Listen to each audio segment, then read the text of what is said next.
महर्षि वाल्मीकि जी ने रामायण की रचना की है और इस वाल्मीकि रामायण के अयोध्या कांड का हम सभी स्वाध्याय कर रहे हैं। पिछले दिनों बड़ा ही विकट परिस्थिति में जब भगवान राम कहते हैं कि पिताजी मैं तो जंगल जाऊंगा ही, क्योंकि आपके सत्यव्रत का मुझे पालन करना है, तो एक बार उन्हें छाती से लगाते हैं और फिर बेहोश होकर गिर जाते हैं दशरथ जी। कैसी स्थिति रही होगी, विचार करने वाली बात है। और उनको ऐसा देखकर जितनी भी रानियां हैं सभी रो पड़ती हैं। सुमंत्र जी भी रो पड़ते हैं और वो भी मूर्छित हो जाते हैं। जो उनके ड्राइवर थे, सारथी कहते थे पहले ड्राइवर को, आजकल के ज़माना में वही ड्राइवर है। कहते सुमंत्र भी रोते रोते मूर्छित हो गए तथा वहाँ सब और हाहाकार मच गया।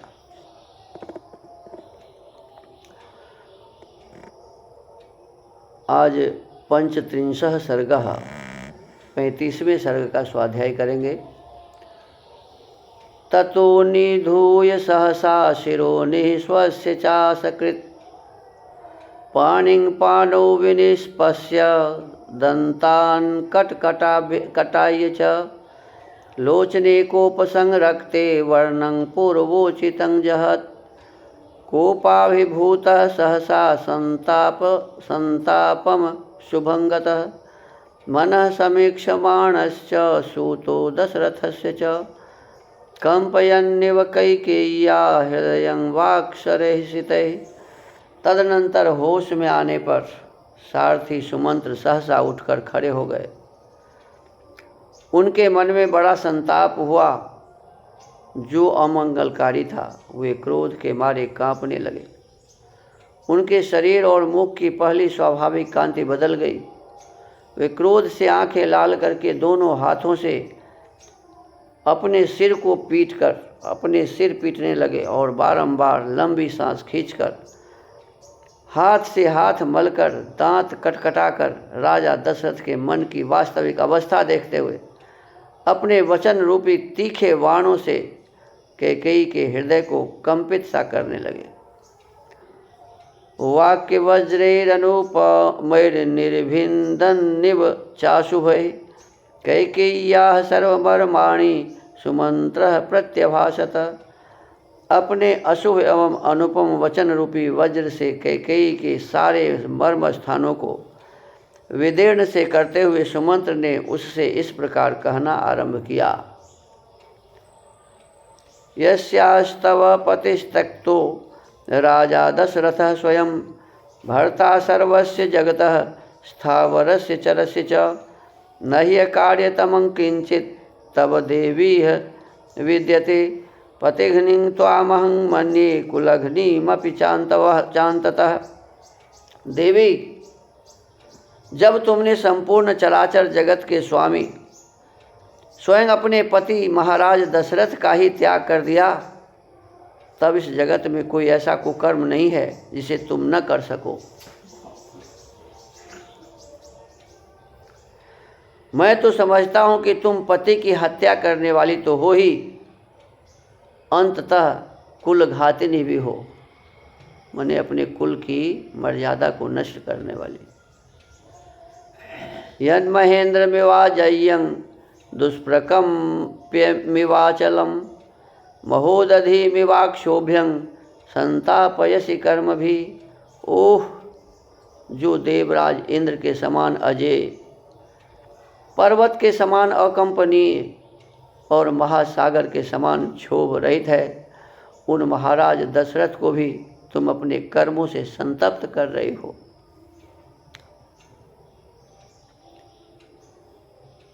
मावमंस्था दशरथं भर्तारं वरदं पतिं भर्तुरिच्छा हि नारीणां पुत्रकोट्या विशिष्यते। राजा दशरथ तुम्हारे पति, पालक और वरदाता हैं, तुम इनका अपमान न करो। अब भी प्रयास कर रहे हैं सुमंत कि अब भी कम से कम ये बदल ले अपनी बात को। तुम इनका अपमान न करो। नारियों के लिए पति की इच्छा का महत्व करोड़ों पुत्रों से भी अधिक है। यथा वयो हि राज्यानि प्राप्नुवन्ति निपक्षये इक्ष्वाकुकुलनाथेऽस्मिन् तं लोपयितुमिच्छसि। इस कुल में राजा का परलोकवास हो जाने पर उसके पुत्रों की अवस्था का विचार करके जो ज्येष्ठ पुत्र होते हैं वे ही राज्य पाते हैं।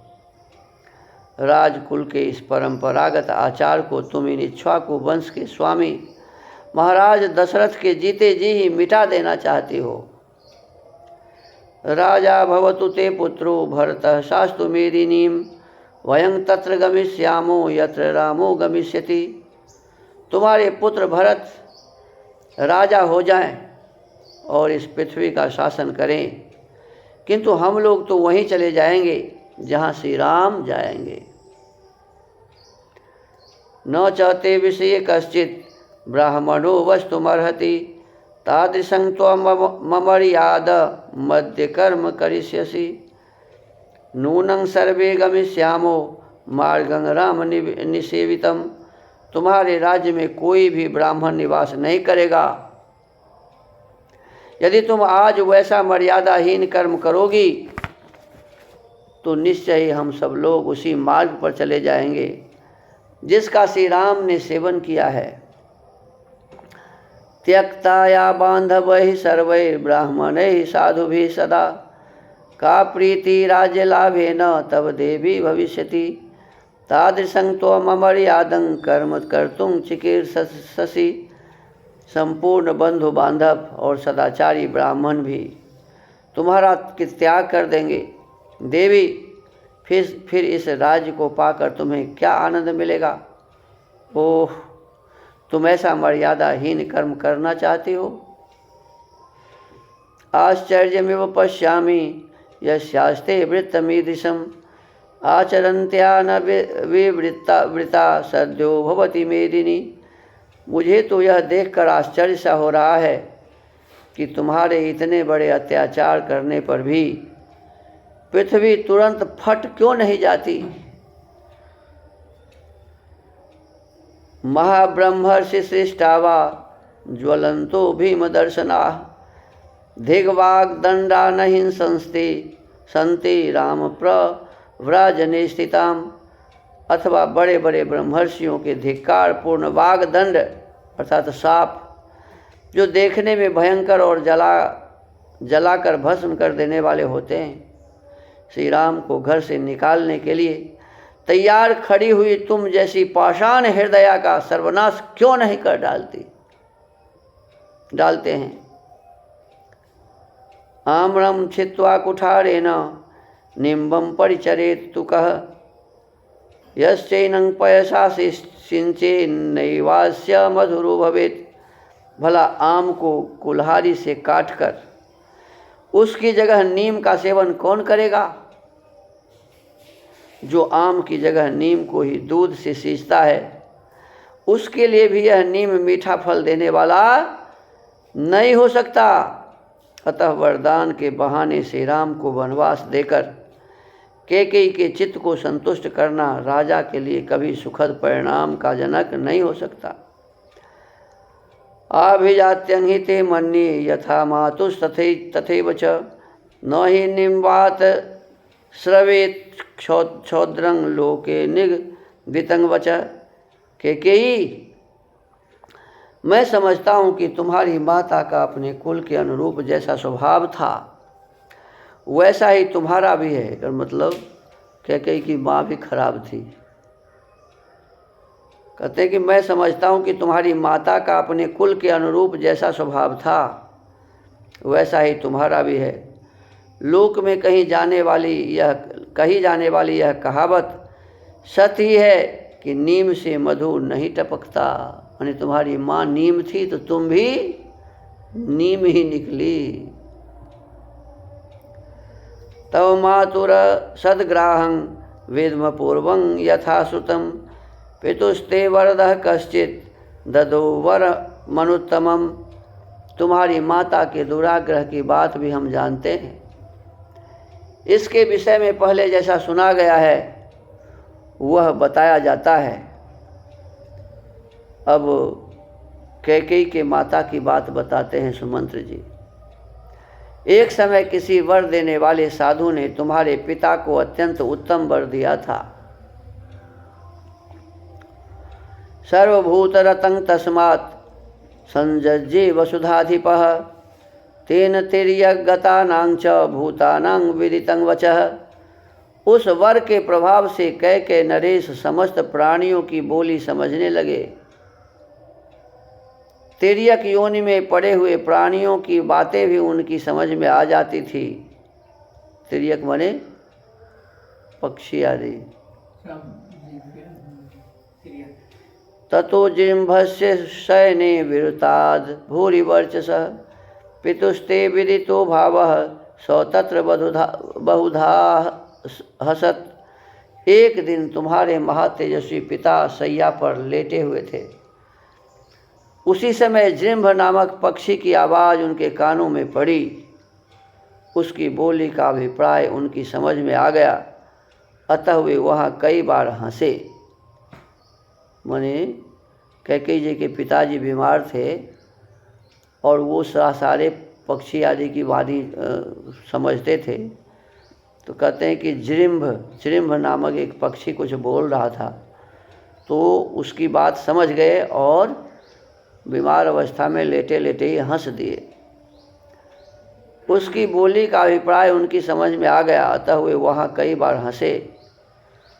तत्र ते जननी क्रुद्धा मृत्युपाशमभीप्सति हासंते निपते सौम्य जिज्ञासा मिति चाब्रवीत। उसी शैया पर तुम्हारी माँ भी सोई थी।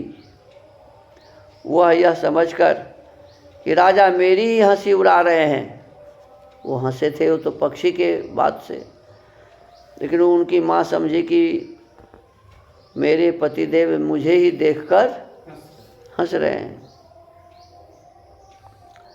कुपित हो उठी और गले में मौत की फांसी लगाने की इच्छा रखती हुई बोली, सौम्य नरेश्वर, तुम्हारे हंसने का क्या कारण है, यह मैं जानना चाहती हूँ, नहीं तो फांसी लगा लूँगी। निपश्चोवाच तां देवीं हासं संसामिते यदि ततो मे मरणं सद्यो भविष्यति न संशय। तब राजा ने उस देवी से कहा, रानी, यदि मैं अपने हंसने का कारण बता दूं तो उसी क्षण मेरी मृत्यु हो जाएगी। अब किसी सांप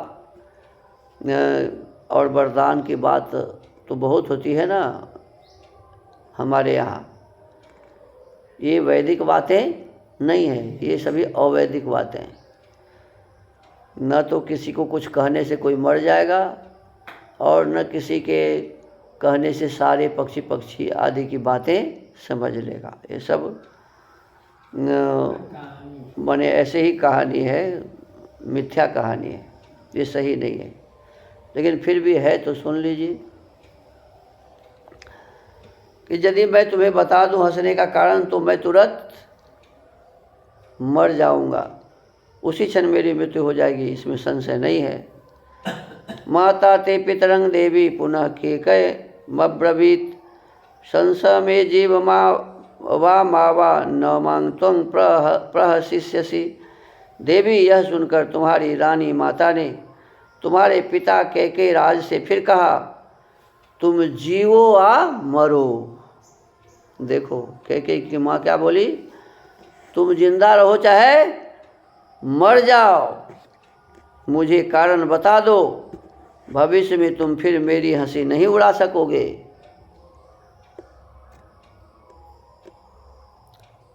प्रियया च तथोक्तः स केकयः पृथ्वीपति तस्मै तं वरदायार्थं कथयामास तत्वतः। अपनी प्यारी रानी के ऐसा कहने पर केकय नरेश ने उस वर देने वाले साधु के पास जाकर सारा समाचार ठीक ठीक कह सुनाया। ततः स वरदः साधु राजानं प्रत्यभाषत म्रियतां ध्वंसतां वेयं मा संशिस्त्वं महीपते। तब उस वर देने वाले साधु ने राजा को उत्तर दिया, महाराज, रानी मरे या घर से निकल जाए, तुम कदापि यह बात उसे न बताना। जब वो कह ही रही है कि तुम मर जाओ चाहे जिंदा रहो, तो ये काम तुम ही करो, चाहे वो मर जाए या घर से भाग जाए, लेकिन तुम उसे मत बताओ। जिस साधु ने वरदान दिया था उसने कहा, स तच्छ्रुत्वा वचस्तस्य प्रसन्न मनसो नृपः मातरं ते निरस्याशु विजहार कुबेरवत। प्रसन्न चित्त वाले उस साधु का यह वचन सुनकर केकय नरेश ने तुम्हारी माता को तुरंत घर से निकाल दिया और स्वयं कुबेर के समान विहार करने लगे। तथा त्वमपि राजानं दुर्जनाचरिते पथि असद्ग्राहमिमं मोहात् कुरुषे पापदर्शिनी। तुम भी इसी प्रकार दुर्जनों के मार्ग पर स्थित हो, पाप पर ही दृष्टि रखकर मोहवश राजा से यह अनुचित आग्रह कर रही हो कि राम जंगल जाए और भरत राजा बने। सत्यश्चात्र प्रवादोयं लौकिकः प्रतिभाति वा पितॄन् समनुजायन्ते नरा मातरमंगनाः। आज मुझे यह लोकोक्ति 16 आने सच मालूम होती है कि पुत्र पिता के समान होते हैं और कन्याएं माता के समान। कहते हैं, आज मुझे यह लोकोक्ति 16 आने सच मालूम होती है कि पुत्र पिता के समान होते हैं, माने जैसा बाप वैसा बेटा, और कन्याएं माता के समान, और जैसी माँ होती है वैसे ही बेटी। तो जैसी तुम्हारी माँ थी वैसी ही तुम हो। नैवं भव गृहाणेदं यदाह वसुधाधिपः भर्तुरिच्छामुपाश्वेह जनस्यास्य गतिर्भव। तुम ऐसी न बोलो, इस लोकोक्ति को अपने जीवन में चरितार्थ न करो। राजा ने जो कुछ कहा है उसे स्वीकार करो। श्री राम का राज्याभिषेक होने दो। अपने पति की इच्छा का अनुसरण करके इस जन समुदाय को यहाँ शरण देने वाली बनो, नहीं तो सभी चले जाएंगे तुम्हारे राज्य से। ऐसा कहते हैं ये सुमंत जी। माँ त्वं प्रोत्साहिता प्रापैर देवराज समप्रभम भर्तारं लोक भर्तारमसद धर्ममुपादध। पाप पूर्ण विचार रखने वाले लोगों के बहकावे में आकर तुम देवराज इंद्र के तुल्य तेजस्वी अपने लोक प्रतिपालक स्वामी को अनुचित कर्म में न लगाओ। नहीं मिथ्या प्रतिज्ञातं करिष्यति तवा नघः श्रीमान दशरथो राजा देवी राजीव लोचनः। देवी, कमल नयन श्रीमान राजा दशरथ पाप से दूर रहते हैं। वे अपनी प्रतिज्ञा झूठी नहीं करेंगे। ज्येष्ठो वदान्यः कर्मण्यः स्वधर्मस्यापि रक्षिता रक्षिता जीवलोकस्य बलिरामोऽभिषिच्यताम्।